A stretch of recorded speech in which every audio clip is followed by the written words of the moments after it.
सभी साथियों को सादर नमो बुद्धाय जय हिंद। आज हम राष्ट्रीय बौद्ध महासभा के साथी दीक्षा भूमि पहुँच चुके हैं और ये सभी श्वेत श्याम चित्र बाबा साहब के समय के आपको देखने को मिलेंगे। आप एक एक चित्र को देखते जाएंगे।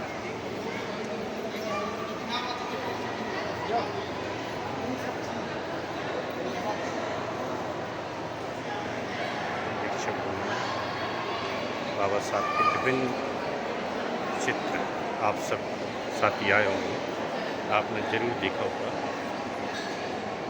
दीक्षा भूमि बाबा साहब 1956 में दीक्षा के उपरांत से विश्व भर में बौद्धों के लिए एक महत्वपूर्ण प्रेरणा स्थल है। यहाँ अशोक विजयादशमी पर दीक्षा का कार्यक्रम प्रति वर्ष होता है। यहाँ बौद्ध दीक्षा दी जाती है। व्यक्तियों को राइट व्यू सम्यक दृष्टि के मार्ग का पालन करने को कहा जाता है। यहाँ 1956 में बाबा साहब ने अपनी ज़िंदगी के आखिरी वर्षों में इस मार्ग को अपनाकर मानव समाज के लिए एक नया मार्ग दिया। स्वेच्छा से व्यक्ति इस मार्ग को अपना सकता है और कल्याणकारी कार्य के साथ मानवों को एक बाबा साहब के बताए हुए इस मार्ग को अध्ययन के आधार पर, जैसे बाबा साहब अध्ययन के आधार पर दिखाई दे रहे हैं, एक नई दिशा, नई नज़र, नई सोच विकसित करता है। धम्म अप दीपो अपा, अपना दीपक स्वयं बनाए, अपने ही लाइट में स्वयं चलाएं, इसके अनुसार मार्गदर्शन करता है। स्वेच्छा से मानव समाज इसको अपनाता है। कुछ लोग ये कहते हैं कि लोग दबाव में आकर धर्म परिवर्तन करते हैं। परिवर्तन जैसी यहाँ कोई बात नहीं है।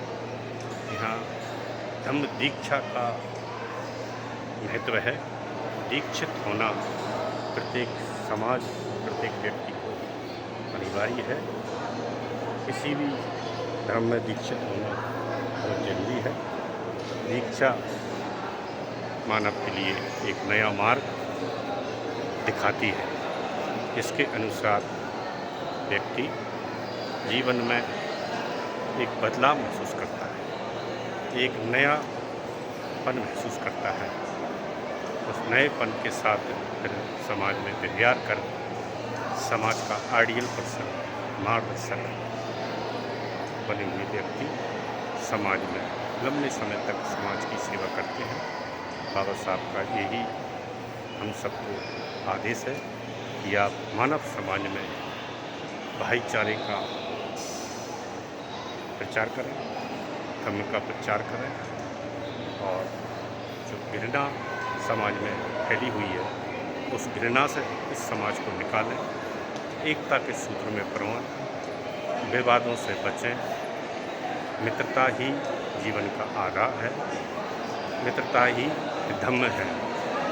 इसकी गलत परिभाषा बता के अभी तक जितने साथी ये काम करते हैं वो गलत उद्देश्य की ओर ले जाते हैं। धम्म सर्वांगीण विकास के ओर काम करता है, विवाद की ओर काम नहीं करता है।